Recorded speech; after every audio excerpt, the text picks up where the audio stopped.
The executive director of Grace to You, heard weekday mornings at 8 a.m. here on Faith Talk 1500. Phil Johnson is going to join us here on the Paul Edwards program to talk about the controversy in the blogosphere over Dr. MacArthur's recent post titled Beer, Bohemianism, and True Christian Liberty. The young, restless, and reformed crowd got their feelings hurt by Dr. MacArthur when he pointed out their immaturity on the issue of the use of alcohol and other worldly entanglements in so-called missional work. And the blogosphere is whining back at Dr. MacArthur, 35-year-old pastors who know everything, much more than a 70-year-old pastor, whining back at Dr. MacArthur.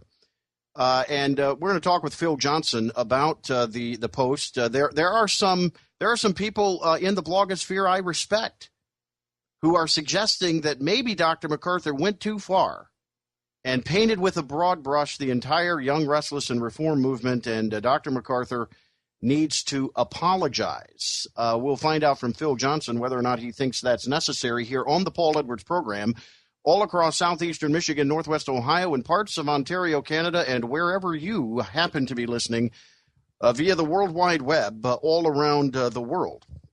Does John MacArthur need to apologize? The question I'm being asked privately is why isn't Dr. MacArthur coming on to address this? Why Phil Johnson? Well, number one, until that question was asked to me, I didn't even invite Dr. MacArthur to come on the program. I recognize that he is a very busy man. After all, he did just complete 40 years of preaching through the entire New Testament. He probably has other things to do. So my first choice was Phil Johnson. Phil knows these issues intricately. I think that he is a great spokesperson for Dr. MacArthur. He is the editor of most of Dr. MacArthur's books. Certainly I think that Phil Johnson is no stranger to what is being written on the blog post here. So my invitation went directly to Phil Johnson and not to Dr. MacArthur. But after the question was asked to me, I contacted Dr. MacArthur's office, and you're not going to believe this, but Dr. MacArthur is actually unavailable. He is, and I knew this because we had asked Dr. MacArthur to come on at the beginning of August when he initially began these pastoral letters to the young, restless, and reform movement. We were told that he was unavailable until September. But given the controversy that's brewing in the blogosphere, I did send an email out to his office and got an immediate response back and said, he's just not he's not able to do it. He is incommunicado, and so we accept that. Now, some of my friends in the Young, Restless, and Reform movement not going to accept that, but that's okay. My opinion is, and there are people I respect who disagree with my opinion on this, but I think the response to Dr. MacArthur from 35-year-old pastors has been arrogant.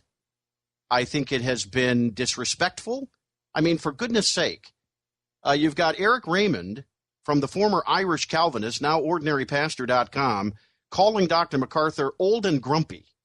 Well, that's charitable, isn't it? That's very charitable.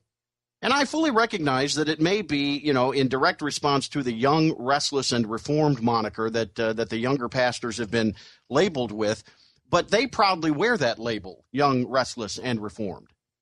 And Eric Raymond fully understood what he was doing when he characterized John MacArthur as old and grumpy. And I said it on Twitter today, and I continue to say it.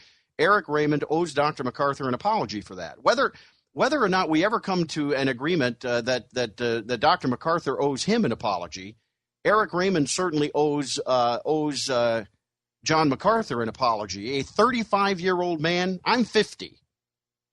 I've now reached the age where I can look at 35-year-olds and say, I look at them like kids now. And for a 35-year-old pastor, a respected pastor, by the way. I mean, I've always appreciated the Irish Calvinist blog posts. And for a respected blogger to refer to John MacArthur as old and grumpy is uncharitable, it's unchristian, and whether or not John MacArthur ever apologizes for any offense that Eric Raymond feels By the way, Eric Raymond wasn't even mentioned in the original blog post.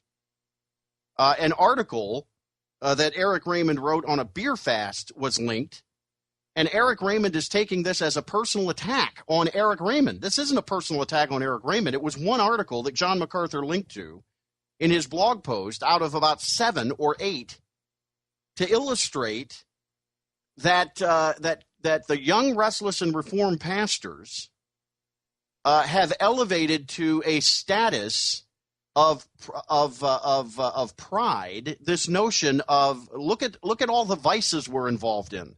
How wonderful it is we are like the world because we drink beers and we smoke cigars and we do it all while having intellectual conversations and doing exegesis around the Bible. And this we wear this as a badge of honor. This is all Dr. MacArthur was criticizing the young, restless, and reformed crowd for. And he didn't mention Eric Raymond by name, and yet Eric Raymond is the only one that's responded. And oh, by the way, we extended the invitation to Eric Raymond to come on this program today, and we heard nothing from him. Zero. Eric Raymond's response to John MacArthur. Let me just bring you up to speed. Phil Johnson's going to join us here in a few minutes, Executive Director of Grace to You. And we're going to ask Phil Johnson whether or not he feels like, given the firestorm that's erupted, whether or not John MacArthur owes anybody an apology.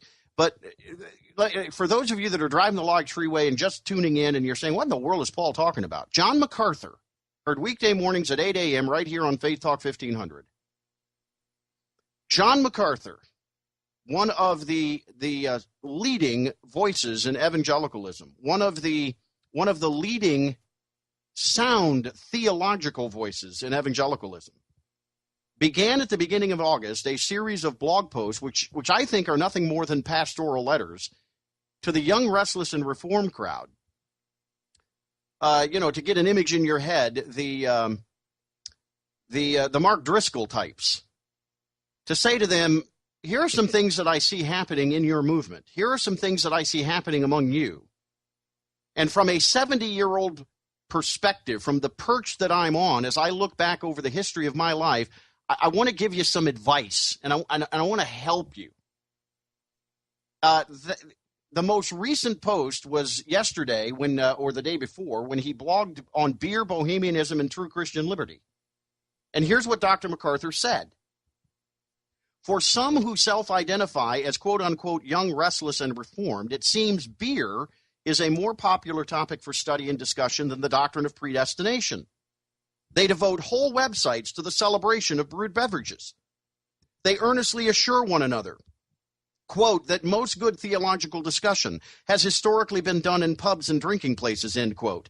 They therefore love to meet for, quote, open dialogue on faith and culture, end quote, wherever beer is served, or better yet, right at the brewery.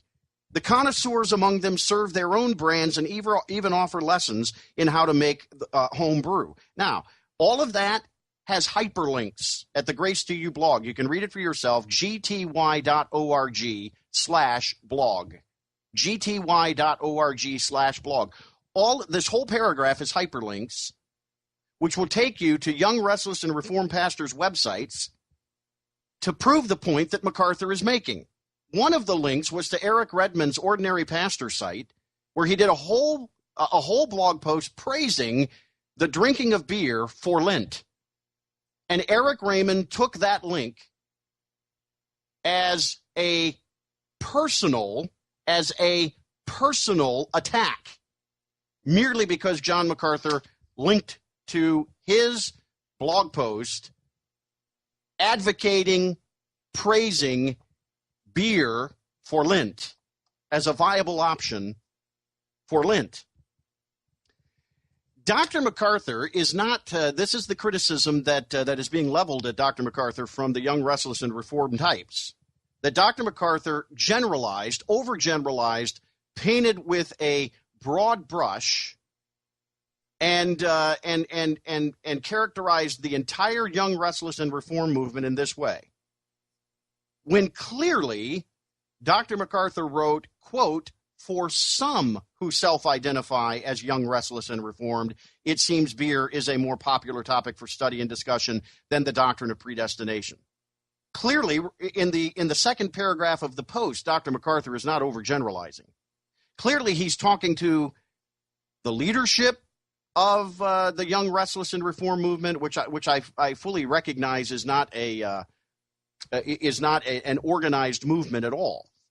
Dr. MacArthur is merely commenting on things that he sees happening that are of concern to him. And Eric Redmond is the only one that has responded. And again, we've invited Eric Redmond to come on the program. And he has not responded to our request. That's not to say that he won't come on the program. But he did make a post this morning, late this afternoon, quote unquote, clarifying some points from his post yesterday or the day before, and indicating that he was done with this conversation. So I take it from that Eric isn't willing to come on to this program and talk about it. But my argument all along has been that Eric Redmond's response to John MacArthur is a response to things that John MacArthur didn't say. For instance, Eric Redmond characterizes John MacArthur in this post as setting a legalistic standard for everybody, that because John MacArthur doesn't use alcohol, nobody should use alcohol. And that is clearly not in anything that John MacArthur even said. Here's what John MacArthur said. I'm quoting, without even raising the question of whether this or that specific activity is acceptable, indifferent, or out and out evil, we surely ought to be able to say that controlled substances and other symbols of secular society seamy-side are not what the Church of Jesus Christ ought to wish to be known for. John MacArthur is not saying if you drink alcohol, you're sinning. It's not in this post. John MacArthur is not setting a legalistic standard and saying unless you share my standards and my convictions on the use of alcohol, you're sinning. Nowhere in this post. John MacArthur is saying to young pastors, approximately age 35, who are boasting on their church websites, on their personal websites, and hosting beer and theology nights in their churches, bringing the alcohol into the church, that you have now moved beyond a personal conviction, and you are using beer, alcohol, and other worldly allurements as a standard for being missional. And John MacArthur is not saying that as an individual you can't drink alcohol. Now, he may personally hold that conviction. He certainly didn't say that in this post. And for Eric Redmond and others in the Young, Restless, and Reform movement to respond to John MacArthur by saying this is legalism, this isn't legalism. This is John MacArthur saying to a movement, do you really think it's a good idea to encourage your entire church, some of whom could be alcoholics, recovering alcoholics, some of them could be potential alcoholics. Do you really think alcohol is a good thing to be introducing into the mainstream of the life of your church? That's all John MacArthur is saying. And do you really think it's a good idea to wear this as a badge of honor? Now, here's the funny thing. Before I finish going through this, and we've got to get to Phil Johnson here in a minute, but the funny thing about Eric Redmond's post in response to John MacArthur is he takes it personally. He calls John MacArthur old and grumpy. Basically saying, John MacArthur is out of touch. He certainly said that. He said that at the end of his at the end of his post. He said one of the hardest parts, quoting from Eric Redmond here, one of the hardest parts of the recent years since Dr. MacArthur has stepped into the blogging world is his diminished influence. The prominent and respected voice is losing hearers. Young guys like me are cringing after we duck. With each successive post, I get messages all the time from guys asking what in the world is going on. I don't know. I don't get it, he says. After criticizing John MacArthur for saying, hey, guys, you young, restless, and reform guys, you run the risk of being characterized by your lifestyle, and you need to be careful. I found a post. Eric Redmond criticizes MacArthur and says, how dare you say such a thing about us? It's not true. March the 11th, 2009, at the Ordinary Pastor website, formerly the Irish Calvinist, under the heading, I am not a fundamentalist, or am I? Eric Redmond talking to his own group, he describes them as, he says, quote, I am a 32-year-old pastor. I am a Calvinist, and I love the gospel of Christ. I have multiple tattoos. and I'm sketching another right now. I am comfortable wearing my 14-gauge earrings, flat bill, suede Adidas, grunged out jeans. I drink almost exclusively English imported beer. St. Peter's and Boddington's are favorites. I don't listen to Christian radio and could not tell you the difference between the Newsboys or Casting Crowns. I actually had to Google top Christian bands to get that info, and on the list could go, but you get the idea. I'm one of these guys. These are the guys John MacArthur's writing to, okay? March the 11th, 2009, Eric Redmond says to these guys, our moral code, in this case, liberties and preferences, becomes the test of our orthodoxy. This sounds a lot like some of the chatter we overhear in the KJV-only white dress shirt and tie-wearing, no movie-watching, liberty-impugning fundamentalists who are just trying not to be quote-unquote worldly. These fundamentalists have their codes. Are you ready for this? And so do we. Ours just look a little different than theirs. We just look a little more like the world around us. Maybe this is our preference, or perhaps it is our craving. Isn't this exactly what John MacArthur is warning against in his blog post? You guys are starting to look too much like the world.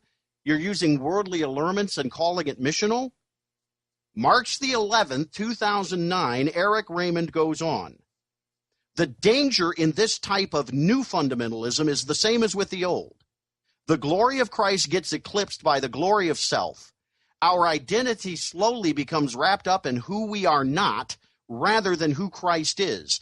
And if you think I'm exaggerating, here's Eric Redmond. If you think I'm exaggerating, just read some of the blogs that show the way Christians, specifically young Reformed Christians, defend their leaders who reflect them and attack their leaders' foes who do not reflect them.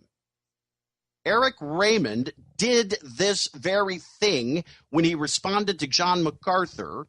He defended leaders who reflect how he is, and he attacked the leader's foes, in this case, John MacArthur, who doesn't reflect him.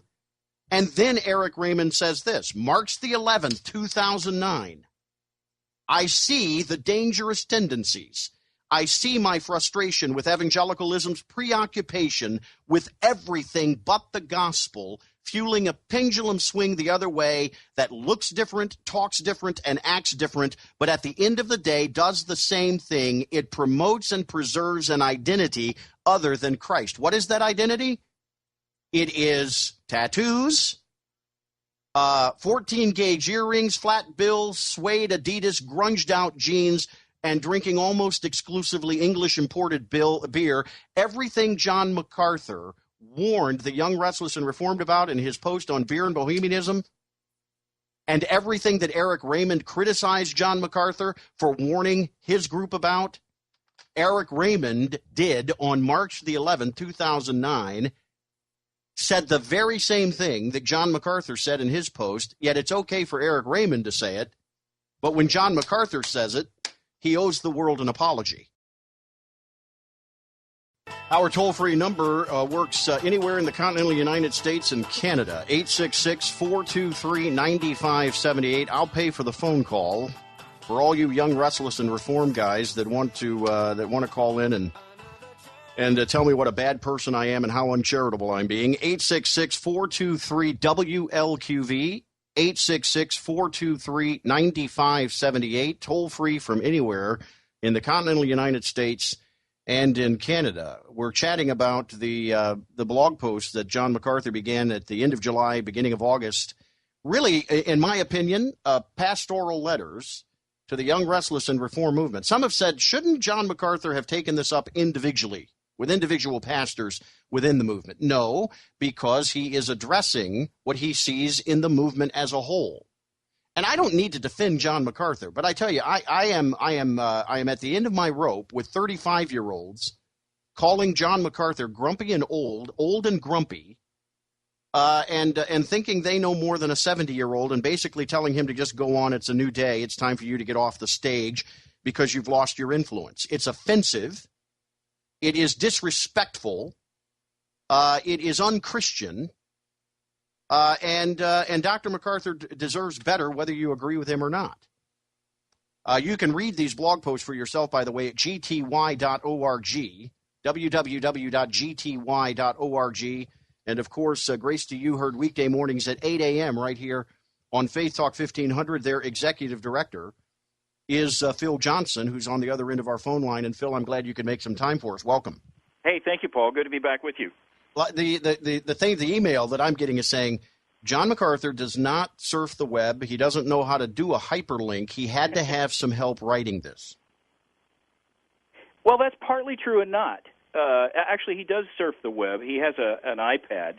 I don't think he sits around and surfs the web, but he reads things. People send him links, and in fact, he called me this morning before I ever even heard from you to say that he had read Eric Raymond's blog post from yesterday and gave me some feedback on it. And what is his feedback? What does Dr. MacArthur think of what Eric's written there? Well, his response to it was fairly mild. I know Eric. I've met him a few times. He's a good guy. At least I've met him once, and I read his blog. I've read his blog for several years. I like Eric. I think he's a sharp thinker, sometimes conflicted, but I like the guy. And John, in a sense, is like me, not inclined to take offense at someone's tone or be personally insulted by whatever. Or so his immediate response was, I think he was a little sad and sorry that Eric interpreted the fact that John had linked to his article as a personal slap at Eric. I don't think John meant that article as a personal condemnation of anybody. And in fact, that was exactly what he said, that he didn't write those articles to be a personal condemnation of anyone. What he wanted to do was to force a generation of young guys to think about the negative impact of drinking and boasting about it and wearing it sort of as a symbol. And you asked if he has help linking that or writing those articles. I edit practically everything he publishes, or I did for years. Now he has several other editors that work with him on his books and things like that. I edited that article. I checked the links. I added some of the links on my own.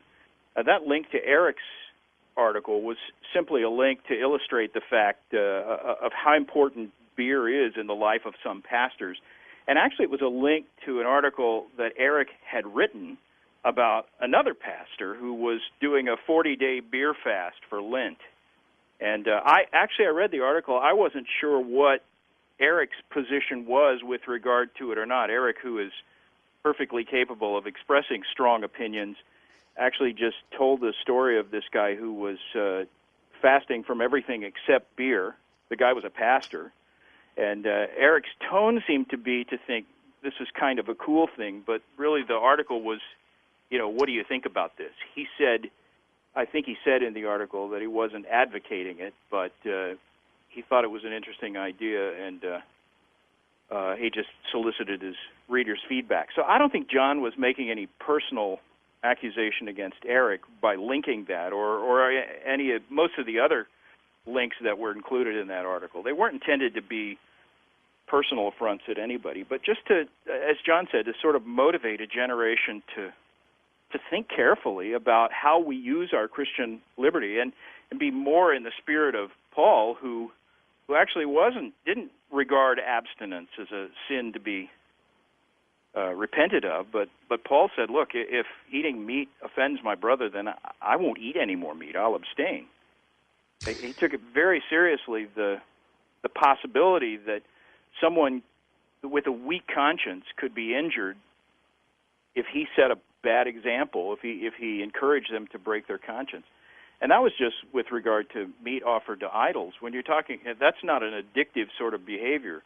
He's just talking about people with weak consciences there. When you're dealing with people who not only have weak consciences but also weak wills, and with alcohol addiction, it's such a serious problem, not just in our culture but worldwide. I think John's right to say, we ought to exercise a great deal of caution in whether we parade our liberty in a fashion that's going to cause someone to stumble. Eric Raymond in his, and I keep referring to him as Eric Redmond because I know another Eric Redmond, and I apologize to Eric and the audience for that. I fully know that his name is Eric Raymond. And if I continue to refer to him as Redmond, would you just please forgive me because I mean nothing by that. I just have this other guy in my head, and I apologize for that. Eric Raymond, at his in his response to Dr. MacArthur's post, says this: I have been linked in an article to prove the author's point that young Calvinists today are all about beer, tobacco, tattoos, gambling, MMA, which I think is, I forget what the first M is. I know the last one is martial arts, cussing, and sex talk. And I don't know, Phil, if you were listening at the beginning of the program where I cited an article, another post by Eric Raymond at ordinarypastor.com from 2.5 years ago, March the 11th, 2009, where he talks to his own group, who he describes as people who like tattoos and 14-gauge earrings and flat bill and suede Adidas and grunged-out jeans, who drink exclusively English imported beer. Talking to this group, he says, we've got to be careful that we don't become identified with that. And then he criticizes Dr. MacArthur for saying the same thing. Am I misreading this? Yeah, no, I didn't hear the earlier segment. I was kind of sitting here waiting for my phone to ring. But I'm familiar with that article you're talking about, and that's what I mean when I say I think Eric himself is a bit conflicted in his views on the whole thing, and I think that reflects how a lot of guys in the generation. How old are you? You sound old and grumpy. Yeah, I'm old and grumpy. I'm 50. Yeah, I'm 58. I just turned 50, which is why I'm even more old and grumpy because it's fresh in my mind. I'm 58, and I'm old, but I try not to be grumpy. But a lot of guys, I think, in the generation coming behind me and even the younger generation than them, I think are easily conflicted on this issue in particular because, let's be honest, legalism has been a huge blight on the evangelical movement for 40 years or longer.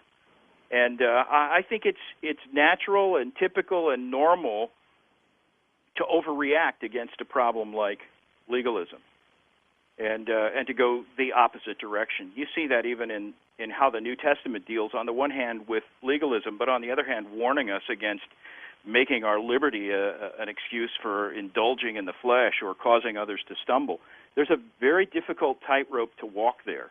And, I think all of us are a bit conflicted at times over whether to be cautious and risk being legalistic, or whether to enjoy our liberty and risk causing problems for someone else. If you don't think about that on a daily basis, you're probably not thinking seriously enough about how you live the Christian life. Phil Johnson, my guest. Phil is Executive Director of Grace to You, heard weekday mornings at 8 a.m. here on Faith Talk 1500. Their website, gty.org, where Dr. MacArthur, since the end of July, has been putting up some serial posts, what I would call I would characterize as pastoral letters to the young, restless, and reform movement, basically saying, look, here's a 70-year-old guy who might be old and might be grumpy sometimes. I don't know. We'll have to ask. Actually, I've never seen him grumpy. And, yeah, I've never seen him grumpy either. And he doesn't act as old as I feel, so whatever. Yeah. But you talk about legalism, and I'm hearing from guys I respect, Phil. I'm not going to name them, but if I did name them, everybody in the audience and the people streaming this program from around the world would recognize who they are, and they're saying, "Look, this is legalistic chaff," is the way one friend put it. That John MacArthur is just laying out a legalistic line here. That if you drink alcohol, if you have a tattoo, if you smoke cigars, you're sinning. Is that what MacArthur's doing here? No, in fact, I don't think he believes that. He certainly didn't say that in that article. He's simply cautioning against using those things as badges or big emblems on our jackets, like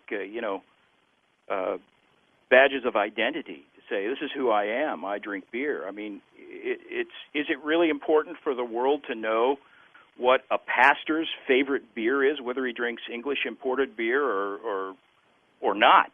Is that an important thing? Does that need to be a symbol of our identity? And I think what MacArthur was trying to do is just point out the dangers of elevating those things to such a level of importance. I mean, that article actually on beer sort of grew out of a conversation I had with John, where I said, you should write an article on that, because we were talking about some of the tendencies among young Reformed guys.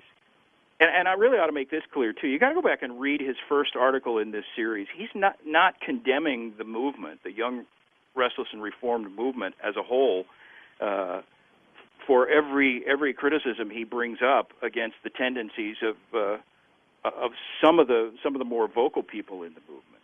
There are lots of guys in the young, restless, and Reformed movement who live, respectable, quiet lives, and if they drink beer, they do it in their own homes, and you wouldn't know it. And I don't think, if that were the tendency, I don't think John would have ever written this article. But he made this comment to me one day in conversation. We were talking about and looking at some blog posts and various things that had been published by some young Reformed guys who we love and want to see them prosper, but we're troubled by the way they trumpet this sort of thing. And he made the comment to me. He said, sometimes you get the feeling with some of these guys, it's all about the beer. It's just all about beer. There was a church that started in our neighborhood for a brief time. I don't think it prospered, and I think it's gone now, but it was part of one of these large church planting networks that's associated with young, restless, and Reformed people. And the week they started the church, the pastor started a blog, and on the front page of his blog, the first illustration he had was a big bubbling over pint of Guinness. And I think John actually spoke to him and said, really, is that what you want your church to be known for? And and that seems to be exactly what Eric Raymond was saying 2 years ago or a year and a half ago to the young, restless, and Reformed crowd. Do we really want to be known for beer, tattoos, Adidas, or do we want to be known for the glory of Christ? And I'm wondering if he forgot that he wrote that a year and a half ago when he wrote his response to John MacArthur. I don't know. I think it's clear that his response to John MacArthur was reactive, and like I said, I don't want to make too much about the tone. I think the issues that we're discussing are far more important than whether somebody's insulting or whatever. So I don't want to get on anybody for the tone with which they write. I get accused of by the tone police all the time, and so. Well, that comes with that's one of the dangers of being a blogger. I mean, it's also one of the dangers of reacting to things. Let's be honest. We all tend to do that, be reactionary when we ought to be more thoughtful. And giving Eric the benefit of the doubt, I would guess in his more thoughtful moments he would say, yeah, there is an important point here to be made about putting a placard on your chest that announces all the vices you're free to indulge in. Eric also accuses Dr. MacArthur of bad hermeneutics. He put it in bold print, as a matter of fact, in his blog at ordinarypastor.com, saying that Dr. MacArthur relied more on time-tested stats from culture than he did on Scripture. He says, quote, if John MacArthur approached his sermons like this, he would not be John MacArthur. The thing I love about him is his biblicity. However, here he gives me some stats while ignoring the bigger picture of how God views alcohol. There are 20 references to Scripture that John MacArthur puts in this post and deals with he goes to the Levites and he talks about from Scripture the use of alcohol. And I have to ask myself if Eric Raymond is reading the same post from John MacArthur that I'm reading when he says that MacArthur's just relying on time-tested cultural stats rather than Scripture. Well, yeah, that's true. But on the other hand, not to be too defensive, I'd be willing to concede that, the nature of a blog post is different from the nature of a sermon. And it is true that when you read John MacArthur in writing, especially in a short piece like a letter or a blog post or a brief magazine article or whatever, you're not likely to get the same kind of in-depth verse-by-verse exegesis that you're going to get, if you listen to John preach. That blog post wasn't meant to be an exhaustive treatment of everything Scripture says about Scripture.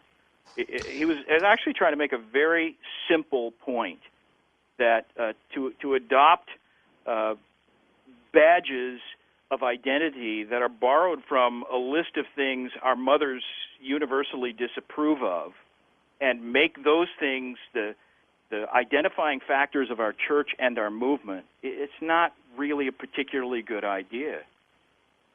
I think the conversation that's going to come out of this blog post, I hope anyway, Phil, eventually is a conversation about Christian charity, how to disagree while still being charitable, because you should see my tweet inbox. I mean, the kind of things that are being said about me for even challenging Eric Raymond's response. It's as if you're not allowed to respond. And some folks are saying that about me, that I'm defending John MacArthur too vehemently, and that I have the attitude that John MacArthur can't be wrong and you can't question him, you can't criticize. That's not my take at all. What I'm upset about is these 35-year-old guys who think they know everything, calling John MacArthur old and grumpy. And I still say Eric Raymond owes John MacArthur a personal apology for characterizing him as old and grumpy. Yeah. Yeah, no, I know what you mean, and I get that a lot because of the nature of my blog, which is far more critical than I would be in the course of normal life, but that's what my blog focuses on, are theological anomalies, problems in the church today. And so if you only knew me from my blog, you might think I'm hypercritical, and people who do only know me from my blog frequently send me those kinds of nasty grams and insulting tweets, and I mean, if I collected them all, I could probably fill up a large hard disk. But you have, I just basically, I ignore that stuff and remember times when I've responded too hastily and been nasty, and just don't take it personally. I don't take it personally. I don't think John MacArthur takes it personally. I think he's just grieved to see symbols of immaturity and adolescence become the marks of a movement and the marks of a church. It shouldn't be that way. And I think, when the emotions calm down and everything, people will say, yeah, you know what, he had a point there. Does John MacArthur owe anybody that is linked in that article an apology? This is what I've been getting all day from people I respect, saying, John MacArthur attacked these people by linking to them, and their view is that John MacArthur says these people that are linked in this article, all they are about is beer, tattoos, and the right look, and worldly allurements, and all of that. And it's not true. You and I both know, Phil, that was not Dr. MacArthur's intent. He was proving a point, making a point. Yeah. But there are some good people who are saying, no, Dr. MacArthur's got to step back from this, and he needs to admit that he overstepped, that he overgeneralized, and he needs to apologize. Yeah, sure. Let me respond to that. In the first place, he didn't accuse the people he linked to of anything. I mean, those are links that are. They're called hyperlinks, right? And they're attached to specific words. And in that case, it was a paragraph. I think most of the links in that article were in one or two paragraphs, just giving examples of the kinds of things that the words there were linked to. So when he, for example, quotes a guy saying, throughout the history of the church, most of the valuable theological discussion that's taken place has taken place in drinking establishments. The link there is to the guy who said that. Mm-hmm. It doesn't necessarily imply any more about the guy than that's a quote from him. I think the link to Eric Raymond was just linked simply to the word beer. It may have been the first link in the article, and the point there was to show the example that Eric himself had highlighted of this pastor who was taking a 40-day fast, doing nothing but drinking beer. I don't have the article in front of me, and I can't really look at each of the links, but I think if you look at them each individually, you'll see that they're all similar, that they either illustrate the point he's making in that sentence, or they somehow relate to the words that are hyperlinked. If anybody took that, and I did suggest some of those links. I added some of those links as I edited the article, so if there's any blame to be had on that, some of the blame is mine. Let me say, that was not intended to impugn the character of anyone who was linked to. And if anyone did feel that his character was impugned by those links, I'll apologize. John himself said to me on the phone this morning that he didn't intend these articles to be personal attacks on anybody. It's an admonition to a generation, and it just needs to be read in that light. And I think over time, people looking back will see that that's really what this is. He's not attempting to make a rule and impose it on anybody. He's simply commending the wisdom of restraint and in the case of pastors, abstinence. One last thing here. Eric Raymond says in his piece, he says that what Dr. MacArthur did with this beer piece was an unloading of the fundamentalist howitzer into young infantry of the church. Is there a disconnect between these 35-year-old pastors and the old and grumpy people like you and me and Dr. MacArthur? Are we no longer able to communicate on biblical grounds what the character and nature of the church ought to be from a biblical standard? And are we now at a juncture, Phil, in contemporary conservative Reformed evangelicalism where we no longer are, us old grumpy guys are no longer be able to convince the young and restless guys that you've got the church is defined, it's already defined, its character, its nature is already defined by Scripture. And our protestations about their worldly behavior is just interpreted as we're being out of touch. Well, yeah, but I remember feeling like that, and I would say yes. The older generations are always at a disadvantage when they try to communicate admonitions to the younger generation, and that's never been a bigger problem than it is now. And the blame for letting our culture get to the point where authority is so despised and the wisdom of maturity is so despised and age is despised and youth is glorified, the blame for that really lies with our generation, Paul. I mean, it was our generation that said, authority is bad and rebellion is good, and nobody rebelled more in their adolescent years than my own generation. So I understand that. It obviously doesn't make it right, but we basically built the culture of postmodernity that despises authority, questions authority, challenges authority relentlessly. And, so we made our bed and now we're sleeping in it. I don't think we should give up trying to influence younger men.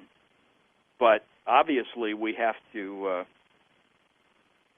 talk to them in a way that they'll listen.